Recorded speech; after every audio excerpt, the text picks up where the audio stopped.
నెల్లూరు జిల్లా నుంచి వచ్చినటువంటి ఒక సోదరుడు, డ్రైవర్ సోదరుడు మనతో ఉన్నారు. అసలు ఈరోజు ఎన్ని ట్రిప్పులు తిరిగారు, ఆయన ఏ ప్రాంతాల్లో వాటర్ పోసారు అనేది తెలుసుకుందాం. బ్రదర్, ఎక్కడి నుంచి వచ్చారు? నెల్లూరు నుంచి వచ్చాను సార్. నెల్లూరు నుంచి వచ్చారా? ఎవరు పంపించారు? విజయ్ కుమార్. ఓకే. అంటే ఉదయం నుంచి ఎన్ని ట్రిప్పులు వేసారు ఇప్పటి వరకు మీరు? బండికి 3 ట్రిప్పులు వేసాను. బండికి 10 బళ్ళు.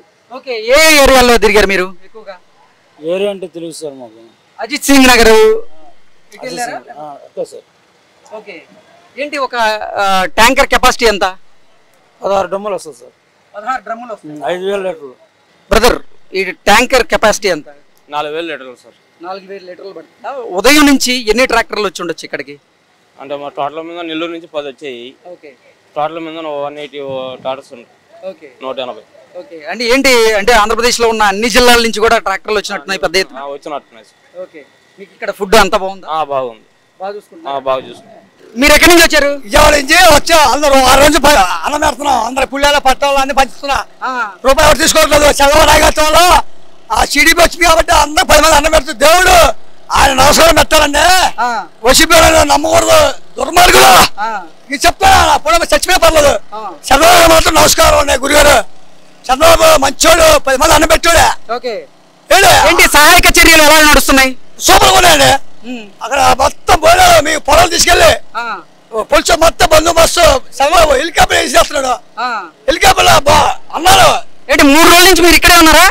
నిద్రలేదండి. చూడండి అయ్యా పట్ల. ఎందుకంటే అన్నగారు ఇంటి రామారా పిచ్చి నాకు ఎక్కువ. ఇంటి రామారా ఎంతమందికి ఇప్పుడు మీరు ఆహార సరఫరా చేశారు? ఎంతమంది లెక్కేస్తామండి? 3 మంది ఉంటారు. మీ ఇక్కడ తీసుకెళ్తున్నాం. అక్కడ విమానాలు తీసుకొస్తారు హెలికాప్టర్లు. ఇక్కడ వేస్తున్నారు. వాటి మీద మొత్తం ఇవాడికి 26 కోట్లనే. 20 కోట్లనే చంద్రబాబుకి. అది సినిమా ఇస్తారండి. ₹1 ఇచ్చారండి. అలా 50,000, ఇలా 50 లక్షలు, అలా 50 లక్షలు ఇస్తున్నాడు. లోకేష్ మాత్రం ఆయన అన్నం పెడతాడు. లోకేష్ మంగళగిరి. ఓకే. అంటే లోకేష్ గారు పర్యటించిన దగ్గరికి మీరు వెళ్ళారా? మీరు వెళ్ళి ఈ ట్రాక్టర్ తో అక్కడ వారికి తాగునీరు అందజేశారా? ఆయన పంపించారు. ఓకే. ఆయన డబ్బులు ఇచ్చారు. భోజనం పెట్టమాను అందరికి. ఆ సొంత డబ్బులతో ఖర్చు పెట్టారండి. సొంత డబ్బులు అబద్ధాలు కూడదు. ఇలా ఉంటే పోతాం. చంద్రబాబు ఆయన లైఫ్ మాట్లాడదు. 10 మంది బతుతారు. ఈ వసీ పసి కానీ చచ్చిపోయారు. ఓకే. ఏంటి అసలు నిజంగా జగన్మోహన్ రెడ్డి ముఖ్యమంత్రిగా ఉండుంటే ఈ వరదల్లో పరిస్థితి ఎలా ఉండేది అసలు? అబ్బాయి అసలు రాబోయాడు. ఇక్కడ వచ్చే చూసేవాడు కాదు, చేయడు. అంతే తెలియలేదా? అది తెలిసింది. అలా టోలే అని చెప్పి ఎవడేలా ఎవరు నీతి నమ్ముకున్నా ఎవడేలా ఆడపడుచులు ఆడపిల్లలు రేపు గ్యాస్ వల్ల ఎత్తున్నాడు. చంద్రబాబు గారు ఉండబట్టే పరిస్థితి కొంచెం సద్దుమణిగిందా? చదవ ఉన్నప్పుడే బాగుందండి. చదవ ఉన్నప్పుడే లైఫ్ బాగుంది. ఇవాళ హెలికాప్టర్ తెచ్చాడు భోజనాలు. ఇవాడికి 26 కోట్లు ఖర్చు పెట్టాడు. వైద్య సదుపాయాలు కూడా బాగున్నాయి. సూపర్. ఎక్కడ ఆడుకోండి సూపర్. అందరూ ఎవరు అట్లా ఆ చంద్రబాబు పుణ్యం వల్ల అయిపోతున్నారు. ఆయన జగన్మోహన్ చచ్చిపోయారు. ఓకే. ఓకే. థ్యాంక్ యూ అండి.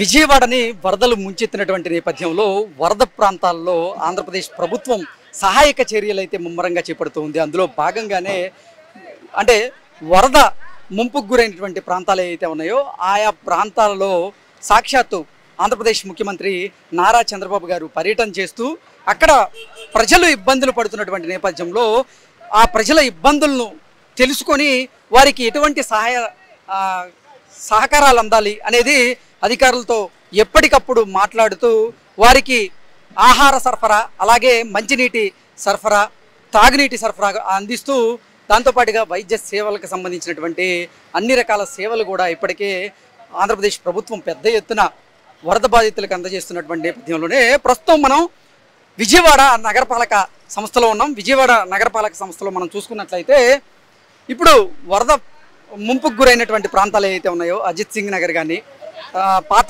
రాజరాజేశ్వరిపేట, కొత్త రాజరాజేశ్వరిపేట, ఇలా ఈ ముంపుకు గురైనటువంటి ప్రాంతాలు ఏవైతే ఉన్నాయో ఆ ప్రాంతాల్లో ప్రజలు అలాగే వరద బాధితులు ఎవరైతే ఉన్నారో వారు ఇబ్బందులు పడకుండా ఉండేలాగా మంచినీటిని, తాగునీటిని అందించేలాగా ప్రభుత్వం అయితే చర్యలు తీసుకుంది. అందులో భాగంగానే ఇప్పటికే అంటే మన ఆంధ్రప్రదేశ్లో ఉన్నటువంటి 175 అసెంబ్లీ నియోజకవర్గాల్లో ఉన్నటువంటి 160 అసెంబ్లీ నియోజకవర్గాలకు పైనుంచే ఇక్కడ అంటే విజయవాడ ప్రజలు ఇప్పుడు తీవ్రంగా ఇబ్బందులు ఎదుర్కొంటున్నటువంటి నేపథ్యంలోనే రాష్ట్ర వ్యాప్తంగా కూడా ఉన్న అన్ని అసెంబ్లీ నియోజకవర్గాల్లో ఉన్న ఎమ్మెల్యేలు వారికి చెందినటువంటి కొన్ని వాటర్ ట్యాంకర్లను కూడా ఇక్కడికి పంపించారు. మొత్తంగా చూసుకున్నట్లయితే 250కి పైగా వాటర్ ట్యాంకులు, అంటే ట్రాక్టర్లతో వాటర్ ట్యాంకులను ఇక్కడి నుంచి, అంటే విజయవాడ నగరపాలక సంస్థలో ఇక్కడ వాటర్ ఫిల్ చేయడం, అక్కడ ఏదైతే ఏ ప్రాంతాల్లో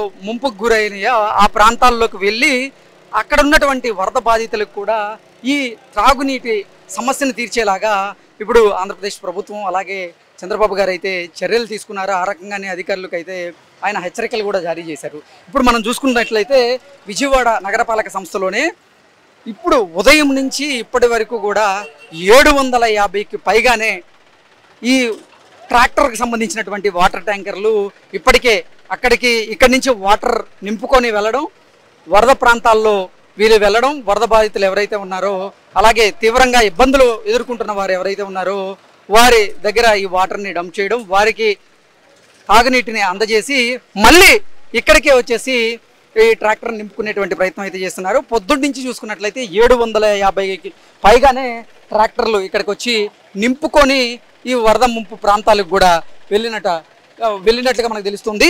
దాదాపుగా 160 అసెంబ్లీ నియోజకవర్గాల నుంచి పెద్ద ఎత్తున ఇక్కడ సహాయ సహకారాలు అందించేందుకు ట్రాక్టర్ల రూపంలో అలాగే పెద్ద ట్యాంకర్ల రూపంలో, అంటే ట్రాక్టర్లు 250 నుంచి 750 వరకు ఉంటే పెద్ద ట్యాంకర్లు మాత్రం 150 పెద్ద ట్యాంకర్లతో ఇక్కడ వరద ప్రాంతాలు ఏవైతే ఉన్నాయో ఆ వరద ప్రాంతాల్లో తాగునీటిని అందించేలాగా ఇప్పుడు ఆంధ్రప్రదేశ్ ప్రభుత్వం అయితే చర్యలు తీసుకుంది. అలాగే మినీ ట్యాంకర్లు కూడా ఉన్నాయి. మినీ ట్యాంకర్లు కూడా ఒక 50 ట్యాంకర్లు అయితే ఇప్పటి వరకు ఇక్కడి నుంచి నీటిని తీసుకువెళ్ళి అక్కడ ఎవరికైతే అవసరం ఉందో ఆయా ప్రాంతాల్లో వారి తాగునీటి సమస్యను తీర్చేలాగా ఇవి ఇప్పుడు పనిచేస్తూ ఉన్నాయి. మనం చూసుకున్నట్లయితే మన కనుచూపు మేరలో అన్ని ట్రాక్టర్లు కూడా అక్కడి నుంచి వస్తున్నటువంటి దృశ్యాలను మనం చూస్తూ ఉన్నాం.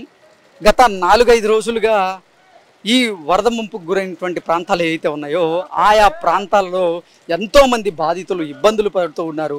అన్నపానీయాలు లేకుండా, వారికి కంటి నిండా నిద్ర లేకుండా ఇబ్బంది పడుతున్నటువంటి నేపథ్యంలోనే వారి సమస్యలను ఆంధ్రప్రదేశ్ ముఖ్యమంత్రి నారా చంద్రబాబు గారు దగ్గరుండి, అంటే ముంపు ప్రాంతాలు ఏవైతే ఉన్నాయో ఆ ముంపు ప్రాంతాల్లో ఆయన పర్యటన చేస్తూ వారి సమస్యలను తెలుసుకుంటూ వారి సమస్యలను ఎప్పటికప్పుడు పరిష్కారం చేసే దిశగా ఆయన అయితే ఏర్పాట్లు చేయడం జరిగింది. ఇప్పటికే పెద్ద ఎత్తున, అంటే 3 రోజుల నుంచి ఒక్కొక్క రోజు, అంటే నిన్న 10 లక్షల ఆహార పొట్లాలు కూడా సరఫరా చేయడం జరిగింది. మొన్న కూడా 10 లక్షల ఆహార పొట్లాలు సరఫరా చేయడం జరిగింది. అలాగే 10 లక్షల లీటర్లకు పైగా నిన్న త్రాగునీటిని వరద ప్రాంతాల్లో అందజేశారు. అలాగే ఈరోజు కూడా ఈ వరద ముంపుకు గురైనటువంటి ప్రాంతాలు ఏవైతే ఉన్నాయో ఆ ప్రాంతాలలో 10 లక్షలకు పైగానే ఇప్పటి వరకు నీటిని అయితే అందజేశారు.